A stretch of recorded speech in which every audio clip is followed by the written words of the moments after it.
money is to be in those chips, right? There'll be no more cash. And this is giving me straight from Rockefeller himself. This is what they want to accomplish. And all money will be in your chips. And so instead of having cash, anytime you have money in your chip, they can take out whatever they want to take out whenever they want to. If they say you owe us this much money in taxes, they just deduct it out of your chip digitally. Total control. Total control. And if you're like me or you, and you're protesting what they're doing, they can just turn off your chip. And you have nothing. You can't buy food. You can't do anything. It's total control of the people. And that chip's connected to a database that has your purchasing records, what you do, what everything, you sell. Everything is in there, you know?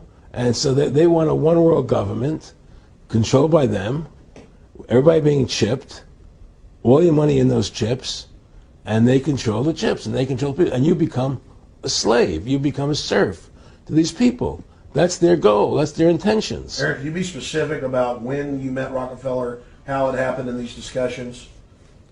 I met Rockefeller through a female attorney I knew who called me up one day and said, one of the Rockefellers would like to meet you. I made a video called Mad as Hell, and he'd seen the video and wanted to meet me and knew I was running for governor of Nevada. So sure, I'd love to meet him.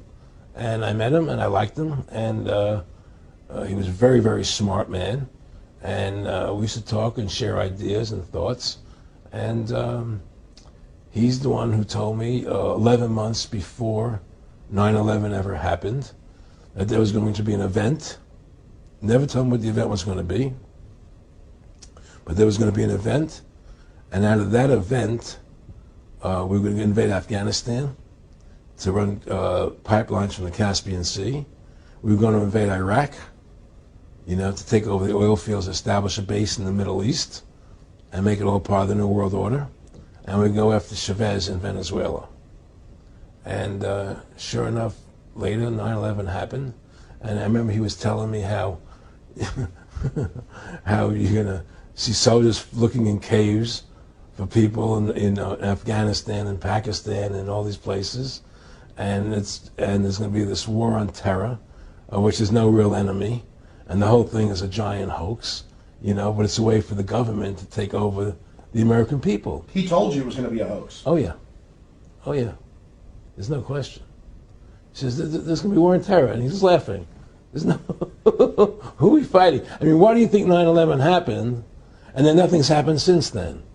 Do you think that our security is so great here that these people who pulled off 9/11, who were able to, can't knock down another plane? Come on, it's ridiculous. 9/11 was done by people in our own government and our own banking system to perpetuate the fear of the American people into subordinating themselves to anything the government wants them to do. That's what it's about, and to create this war, this endless war on terror. And that's why and that was the first lie. And the next lie was going into Iraq, you know, to get Saddam Hussein out with his weapons of mass destruction. That was the next lie. Now, specifically, this was a little over 6 years ago. This was 11 months before 9/11. Yeah. And Nick Rockefeller, who's a lawyer, he's become your friend over the previous years, and he's saying to you that there's going to be this big event, and then out of that we're going to have a war on terror, and it's just going to go on and on. Right. An endless war on terror without any real enemy. That you can never, so you can never define a winner. And did he say that it's going to be perfect because you can't define an enemy? It just goes on and on? Yeah, because you can't define a winner. There's no one to beat, so it goes on and on forever. And they can do whatever they want. They scare the hell out of the American public. Look, this whole war on terror is a fraud. It's a farce. It's very difficult to say it out loud because people are intimidated against saying it. Because if you say it, they want to make you into a nutcase. But the truth has to come out. That's why I'm doing this interview. The fact of the matter happens to be that the whole war on terror is a fraud. It's a farce. Yeah, there's a war going on in Iraq because we invaded Iraq. And people over there fighting, you know. But the war on terror, it's a joke, you know. And until we discover what really happened on 9/11 and who was responsible for 9/11, because that's where the war on terror emanates from. That's where it comes from.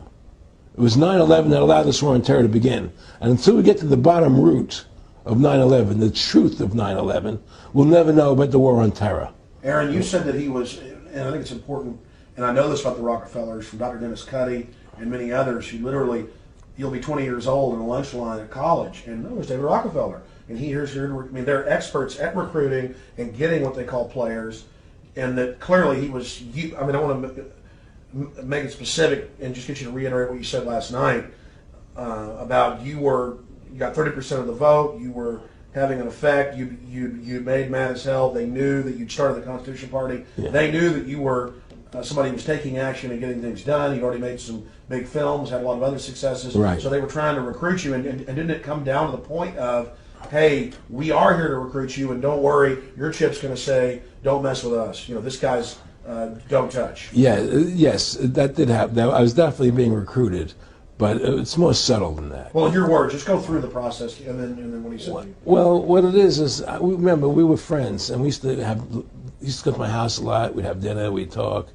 and he'd tell me about business investments, how you get involved in, or they would help me with this business investment or that business investment. And was I interested in joining the Council on Foreign Relations?